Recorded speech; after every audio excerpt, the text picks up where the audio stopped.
The newest and most sophisticated version of this warship is the U.S. Navy's Burke-class destroyer. With its advanced weapons platform and state-of-the-art radar systems, these ships are poised to dominate the seas for decades to come.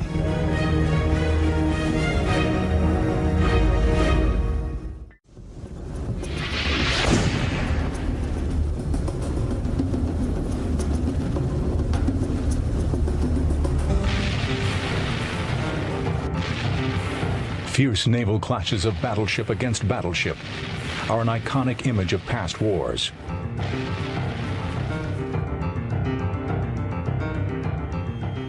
Today, the U.S. Navy's fleet of nuclear carriers hold the front line during combat at sea.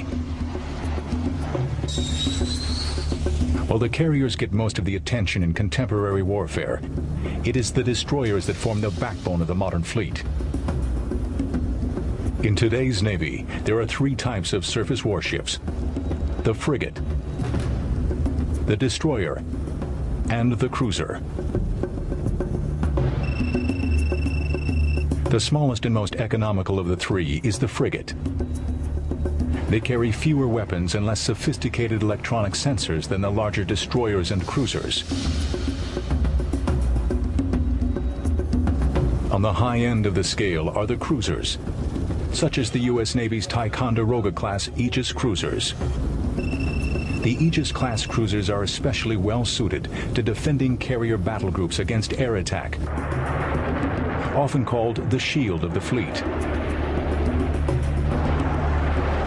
Cruisers are larger than destroyers since they contain additional command and control facilities aboard to allow senior naval officers to coordinate the actions of other ships in a battle group.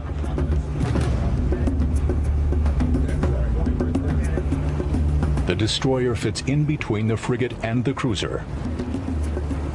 The modern destroyer is a well-balanced design. It is capable of carrying out a wider range of missions than frigates, while at the same time carrying weapons that give it capabilities approaching those of cruisers. The name destroyer stems from this ship's traditional role, torpedo boat destroyer. Today, the small torpedo boat is no longer a significant threat to surface warships. Other types of vessels have replaced it. The most deadly torpedo boat today is the submarine, and destroyers like the R. Lee Burke are designed to combat the undersea threat. Above the surface, the anti-ship missile has replaced the torpedo as the newest danger. This requires a change in the balance of weapons carried by modern destroyers.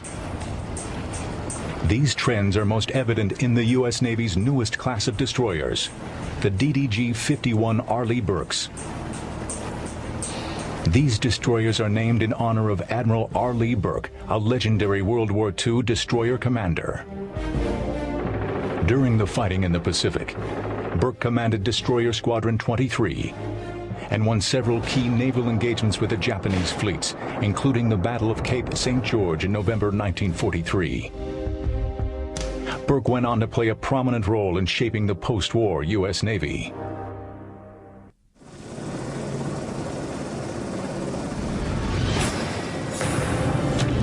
Commissioned on July 4, 1991, the DDG-51 R. Lee Burke was the first ship in a new class of destroyers.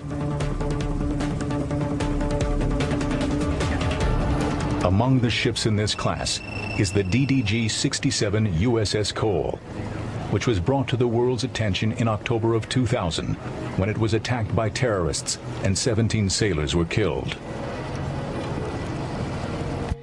Though their missions remain much the same, the ships of the Burke class are dramatically different from the destroyers Admiral Burke commanded in World War II. They are more than 4 times heavier than a World War II destroyer, with the latest version displacing over 9,000 tons. These destroyers represent many new approaches in naval ship design, even compared to destroyers from only a decade earlier. One of the most striking changes from earlier destroyer designs is its hull shape. Destroyers have traditionally been long and narrow. The Burke's designers took another approach. We have a very unique relationship in naval architectural terms, which is our length to beam ratio. For a ship of our length, we're very, very wide in the beam. And what that translates to is enhanced stability. We may not be the fastest ship on the ocean in a flat, calm sea, but we're probably the fastest ship in the ocean in a very heavy sea. That stability lends to just a more comfortable ride in the ship. It's good for the people, it's good for the equipment, it's good for morale. The R. Lee Burke was the first American warship in many years to use this new hull configuration. Other warships, including those of most other navies, still retain the more traditional proportions. Operational experiences of the Burke class confirm the advantages of this new design. A fairly significant storm that had just come through, creating 18 to 22-foot waves. The escort ship that we had was a Knox-class frigate. They could not physically go through the area that we were in due to the high sea state, high winds, and just the rolling of the ship was creating a dangerous environment for the crew. That's not to say that we wouldn't eventually come to that point too, but in 22-foot seas, the ship is taking maybe 8 to 10 degree rolls and can maintain 20 to 25 knots indefinitely, and that's a lot more than a lot of other ships can take. Besides its unique hull shape, the Burke also incorporates other significant changes in naval architecture, one being a return to steel construction. Destroyers of the Second World War were made of steel. By the 1960s and 1970s, steel was being replaced by aluminum. The switch in materials was due to the increasing weight of radars and other sensors, high up in the masts, which made the ships top-heavy. Aluminum was an excellent alternative to steel, since it offered strength at a lower weight. But it had its disadvantages in some respects, particularly in the case of battle damage and fires. The designers of the R. Lee Burke wished to return to steel construction and at the same time retain the many advanced electronic systems which have become essential to all modern warships. Well, what we've done on board R. Lee Burke was we've taken a lot of the vital spaces, taken them out of the superstructure, moved them down into the hull itself, and therefore we can afford to have steel topside. So you basically take your weight, relocate it from top down, and then you can afford to have more weight topside. Plus, we've increased the beam of the ship so the ship won't be as top-heavy or prone to rolls. It's a very stable platform on top of it. The Burke has a much more compact design than its predecessors. Its superstructure is sleeker and less cluttered than previous designs. And its architectural innovations make it more survivable in combat. The most obvious change in warship design since the Second World War is the physical impression of the ship. World War II destroyers bristled with guns. A typical destroyer would be armed with 4 or more turreted 5-inch guns. And there would be dozens of smaller anti-aircraft guns. Burke destroyers seem to be nearly devoid of weapons. The only weapon immediately obvious is the 5-inch gun on the bow. Appearances are deceiving, however, as these ships contain more effective firepower than any World War II warship. Burke-class destroyers carry a variety of missiles. SM-2 Standard missiles for surface-to-air attack. Harpoon anti-ship missiles for over-the-horizon surface threats. VLA missiles for anti-submarine warfare. And Tomahawk subsonic cruise missiles for land attack. Should any threats slip by the ship's missile defenses, Burke destroyers are also fitted with 6 torpedoes and 2 types of machine guns.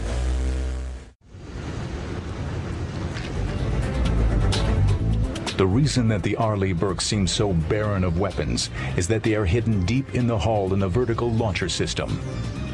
The vertical launchers consist of 2 launch cells, one in the bow and one in the stern, containing 90 missiles. Guns and torpedoes were the primary armament of the World War II destroyer. But on Burke destroyers, missiles are the primary armament. Admiral Burke himself played a key role in this development, heading the Navy's research in the late 1940s when naval missiles were first being tested. Advanced sensors allowed a modern destroyer to attack targets far beyond the reach of World War II destroyers. In the Second World War, destroyers could only engage targets they could see, typically less than 10 miles away. Its most powerful weapon was its torpedo. Today's destroyers can attack enemy ships over 50 miles away using anti-ship missiles. We have the Tomahawk weapon system, the TASM, Tomahawk anti-ship missile variant, that can reach out quite a distance and be able to put a warhead on a ship. For a somewhat closer in action, but still over the horizon, we have the Harpoon cruise missiles, anti-ship cruise missiles. Those are pretty common throughout the Navy. For close in action, I have the option of using my gun system, my 5-inch gun system, or I can use standard missiles in their surface-to-surface mode. Can also, of course, control aircraft, and the ship is designed to be part of a carrier battle group, so we can use carrier-based aircraft, or for that matter, land-based aircraft, and direct them to conduct engagements for us. The Harpoon missile carried by the destroyer has been adapted for use by aircraft as well. It can be launched by the Navy's P-3C Orion, as well as the Air Force's B-52H Stratofortress bomber and the F-16 Falcon fighter. The long reach of the Tomahawk adds an unprecedented level of firepower to the modern destroyer, enabling an attack on land targets hundreds of miles from the sea. Until the advent of the Tomahawk, the only tactical naval weapons capable of such range were carrier-based aircraft. This ability was used with great effectiveness in the 1991 Gulf War. One of the first weapons that arrived in Iraq was a cruise missile launched off of an Aegis cruiser. That kind of capability to project power ashore hundreds of miles with great precision, that's a wonderful capability, and once again I think it lends to the balance and flexibility of this class of ship. The array of missiles in the vertical launchers can be changed depending on the Burke's mission. In the event of a hostile air attack, the Burke can launch the standard air defense missile. The standard missile provides protection against aircraft and cruise missiles at distances unimaginable in World War II. Radar guides the standard to its target, even if the target is moving near supersonic speeds. The standard forms the first layer of the air defense belt around the ship, reaching out dozens of miles.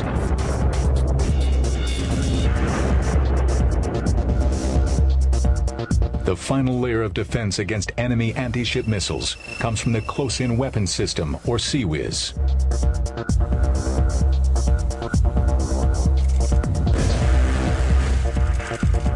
CWIS provides us an anti-ship missile defense. We try to engage at the furthest distance. If those break down and somebody happens to sneak through, the close-in weapon system will come into effect there. It's fully automated. It contains its own search and tracking radars. Basically, you can turn this system on and walk away from it, and it'll protect the ship.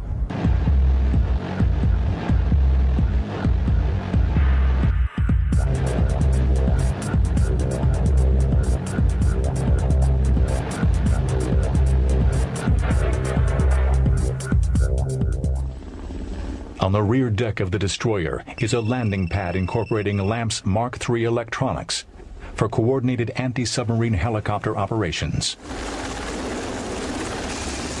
The helicopter is a significant addition to the combat capabilities of a modern destroyer. Helicopters extend the range of the destroyer, allowing it to seek out and attack enemy ships and submarines dozens of miles away.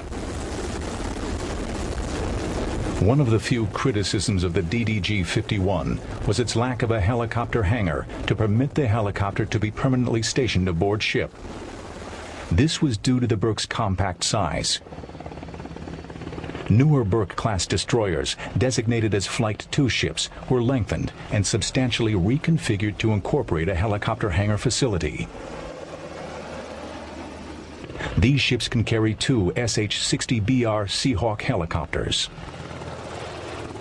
Carrying the LAMP's Mark III advanced electronics system, the Seahawks can be vectored by the Burkes to conduct anti-submarine attacks or target over-the-horizon surface ships.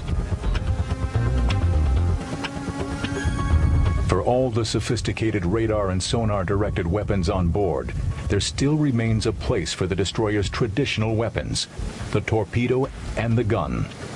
Torpedoes have been reduced in importance to last-ditch weapons against submarines. Missiles have taken their place in battles with enemy ships. The gun, once the mainstay of destroyer weaponry, is now used mainly for shore bombardment. The impressive array of traditional and advanced weaponry gives the Burke substantially more firepower than its World War II antecedents.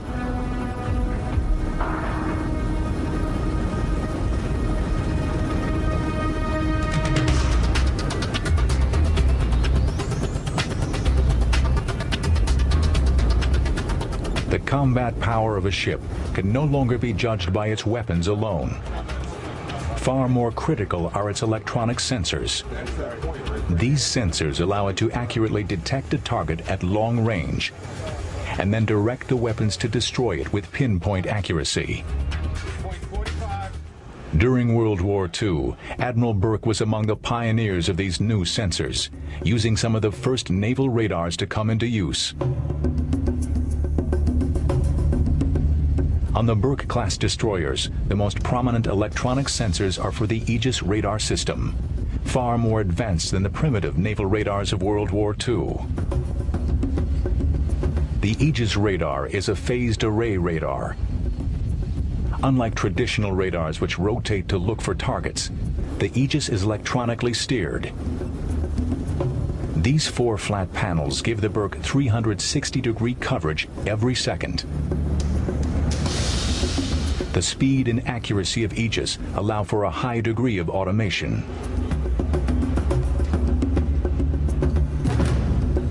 We have a very highly automated, computerized system, so we can take advantage of a rapidly developing scenario that we can respond very, very quickly. And in a highly automated, computerized system like the Aegis weapon system, we can detect, track, and engage an incoming threat very quickly.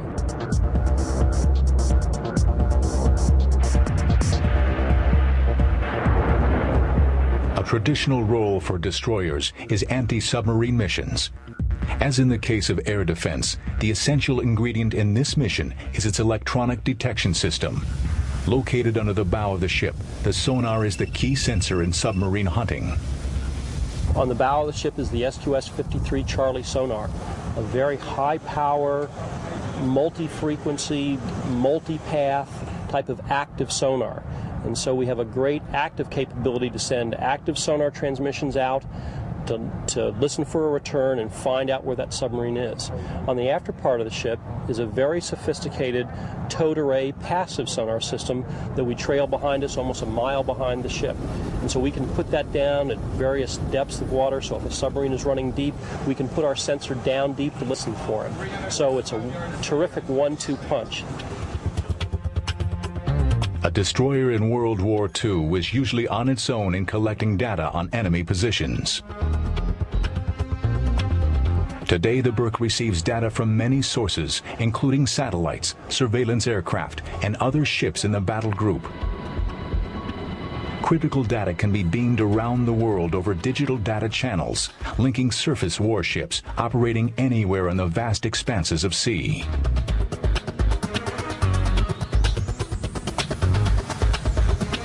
We will link with a number of different platforms that are in the battle group. It could be other ships in the area or other ships even over the horizon. They'll send us the information that they have. We'll send them the information that we have, so you get one overall combined picture. We can use a helicopter on board for that exact same thing also. Send the helicopter out over the horizon, have him come up to an altitude where we can see him and he can transmit his information back to us. We'll get his entire picture. That way we get one combined overall picture of what's going on around us. In decades past, the captain fought from the bridge of the destroyer. Today, the enormous flow and convergence of data from its advanced sensors and the need to coordinate the destroyer's actions with other components of the battle group means that the captain will fight the ship from deep in its hull in the Combat Information Center, or CIC. From there, a Burke-class destroyer can use not only its own weapons to attack an enemy target, but the weapons of other ships and aircraft of the battle group. This flexibility is made possible by the advanced command and control features of modern warships. Destroyers have traditionally been capable in all mission areas. Even Admiral Burke's Desron 23 destroyers were capable in air and certainly capable in surface. That's where their most famous track record was, and ASW. With DDG-51 USS Arleigh Burke, what you're getting is a destroyer that's capable in all mission areas, but it's perhaps more capable than other ships in all mission areas.